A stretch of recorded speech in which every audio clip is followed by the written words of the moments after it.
Reading has been proven to be one of the best methods to learn something. There's plenty of wisdom in the millions of books that have been written, and we are lucky enough to be able to access that knowledge. Since books are so valuable, I want to present to you my top 5 books that I have read in 2022. The first book is about the mentality of hard workers and how exactly they become unstoppable. The book I'm talking about is Relentless: From Good to Great to Unstoppable by Tim Grover. Tim Grover was the coach of Michael Jordan during his prime.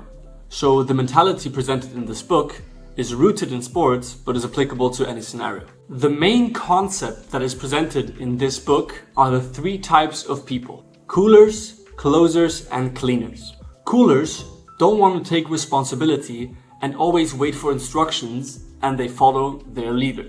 Closers can handle stress and responsibility, but to make them get the job done, you have to tell them exactly what to do. Lastly, cleaners are never satisfied, very driven, addicted to success, and that causes them to do anything that is needed to achieve the certain goal. Grover says that we should all aspire to be cleaners. And to be fair, it does seem like a good idea to always be driven, not satisfied, and always wanting more. And for that, he created 13 rules or requirements that you have to fulfill to be considered a cleaner. So here are the 5 that impacted me the most. The first one is push yourself harder when everybody has had enough. What is meant by that is that you should train the mind to push past your fears and laziness and to be comfortable doing the uncomfortable. The second one is that you should know and trust yourself. Grover thinks that everybody is born relentless, but is taught to relent. And our goal is to get back into that relentless mindset through hard work and dedication. A third basic but important requirement is that you are a person that makes decisions and not suggestions. The fourth rule I chose is that you don't love the work, but are addicted to the results. The hidden message here is that it doesn't matter how naturally gifted or talented you are, you should still do everything that is needed to succeed. You shouldn't try to avoid struggle that is necessary, and you shouldn't look for other shortcuts. The fifth rule is that you shouldn't celebrate because you always want more. So even if somebody else says, oh, you have achieved so much and you have done this and that, you don't care because you only follow your own standards. And since those are very high, you will never be satisfied and there's no reason to celebrate. And let's say you think you have done everything almost perfectly. Well, you still have the question, how could I have done it even better? So that was Relentless by Tim Grover. And I think this book is for you if you want to be more ambitious or get into the mentality of a highly productive person. It is also very motivating to read the book. However, it does show you that you are most likely lazier than you think you are. And I think that is a very important lesson that we can learn from this book. Now, the next book is The Personal MBA by Josh Kaufman, a business education in a single volume. Sorry, world-class business education. Josh Kaufman describes the book as a foundational business book that focuses on the fundamentals. Its purpose is to give you a clear, comprehensive overview of the most important business concepts in as little time as possible. So the book covers a huge array of different topics, systems, and concepts that belong all to the world of business. Since there are more than 280 concepts, topics, and systems presented in this book, not all of them are described in depth. Some are only short and concise explanations. Furthermore, Kaufman strongly supports the idea that you don't have to know everything to be good in business, and that most of the things you will learn from experience. I think this book is a good read for everybody that has even just a slight interest in business. But to be honest, it can only benefit you to know the basics of business. Doesn't matter which job you have or want to have. Now, since not all the concepts are covered very in depth, I would recommend you that if you find a concept or topic that you find particularly interesting, to do some research on it or read a specific book on that. That branch could be sales, managing, or entrepreneurship. And this brings me to the next book, which is The E-Myth Revisited by Michael E. Gerber. The E-Myth stands for the entrepreneurial myth, and in this book he presents possible reasons why businesses fail and possible ways to tackle these problems. In this book, again, we have three types of persons. We have the technician, the manager, and the entrepreneur. The technician is the action taker, the manager is the planner, and the entrepreneur is, well, the visionary and the idea person. All of us have these three personalities inside of us, but one is usually dominant. And since these three personalities have different desires and directions, well, that creates an inner battle inside yourself. And according to the book, if you are in a business, you must balance the technician, so the action taker,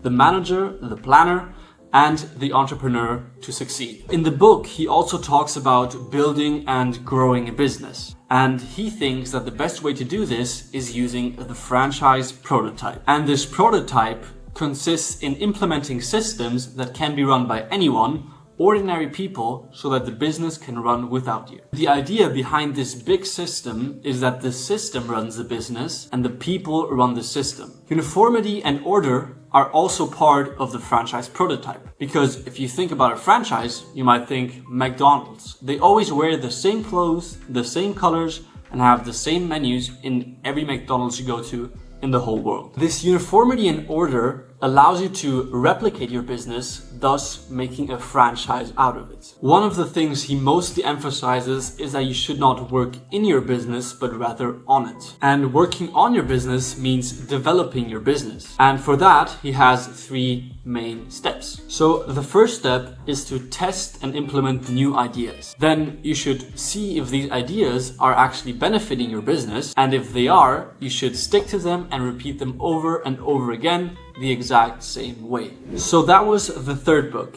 And I have to say the next two books are the ones that have taught me the most and the most valuable lessons in 2022. So make sure to watch till the end of the video to not miss out on any of it. The next book is The Hard Thing About Hard Things by Ben Horowitz. I really enjoyed this book because it goes really deep into the struggles of management and entrepreneurship. On the contrary of other books that only portray the beauty and the easy parts of running a business. I think the most important takeaway from this book is that you have to be a fighter to start, own, or run a business. And that is mainly because you have no formula to deal with hard things. These hard things in business are the building blocks for wartime, as Ben Horowitz calls it. Wartime is a time of struggle with different types of problems that might be even out of your reach. And he explains that most of the time in business, you are in wartime. Ben Horowitz strongly supports the idea that you should create a good quality product to attract loyal customers and then start worrying about managing the profits.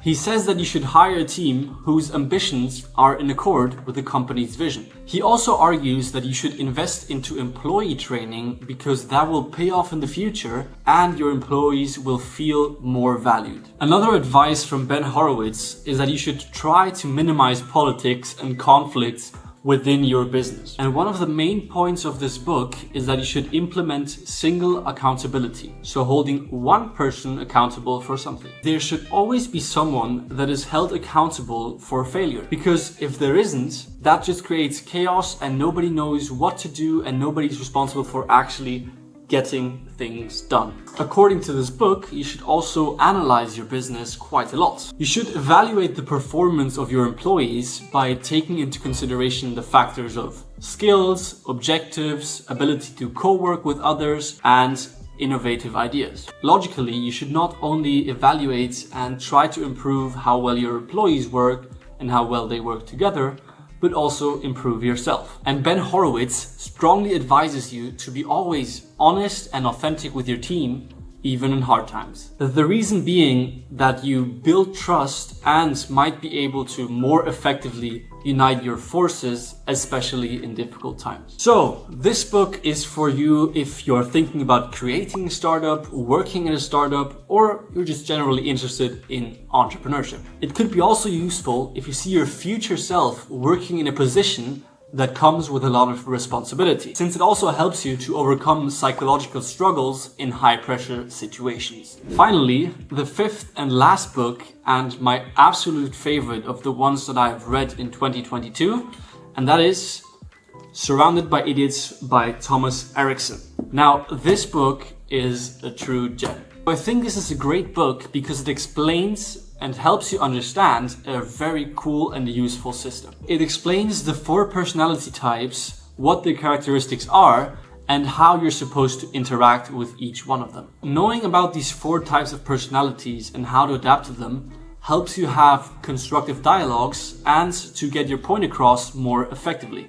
And I think that if you dominate this concept, you can really manipulate people or strongly influence them at least. Everybody has one dominant personality type, and these are categorized as red, yellow, blue, and green. The first one I want to explain is the red personality, the choleric one. Reds are really ambitious, driven, and competitive, but they can be perceived as angry, hot-headed, or as if they are downgrading on other people because of their big ego and them not having a filter. This means that if you ask a red for his opinion, he will give it to you no matter what it is, and no matter how it will affect you, he really wouldn't care. The next group of people are the yellows, or the sanguine people. Yellows are really cheerful, confident, charismatic, and very social, which can benefit them to network with other people. The problem with the yellows is that they are very unorganized, they just talk and never listen, and that their concentration time frame is really short. On to the phlegmatics, the greens. So the greens are really calm, easygoing, non-confrontational, they really care about you, and they're also very reliable. This makes them great team players because they see things really in depth and are able to collaborate well. The bad characteristic of greens is that they are very closed-minded, they have commitment issues, and they really avoid conflicts, which can lead to them talking behind your back. The fourth and therefore last personality type are the blues, or the melancholic. The blues have really trustable knowledge because they are accurate, precise, and really systematic. Now, blues are very cold-hearted and they don't really trust you because they are really perfectionists, and if something is not perfect, then it must be wrong. They like to call themselves realists, but they are usually perceived as pessimists by other people. Apart from their social characteristics, all colors also have their individual body languages. And there's also combinations of colors that work well together. Yellows and reds are both extroverted and also very ambitious, while green and blue are really calm and have great analytical abilities. So that was a short summary of the concept itself. The book also covers how you should adapt to all the different colors, what they expect from you and how they want you to behave, as well as how you should give feedback to each one and what the individual stress factors are. This is my favorite book of all the ones that I've read because I personally really enjoy reading about the brain and the different types of personalities that exist in our world. However, I think this is a must-read for everybody because you will always have to interact with people. And if you know how they work and how you should adapt, then you can really improve your interpersonal relationships. And also, as I said at the beginning, it can help you to persuade and influence people. So, those were my favorite books of 2022, which I would strongly recommend to you. Now, I hope you enjoyed watching this video and that you maybe decided to add one of these books to your reading list. Anyways, that's it for today. Thank you very much for watching. If you liked this video, don't forget to leave a like and to subscribe, and see you next time.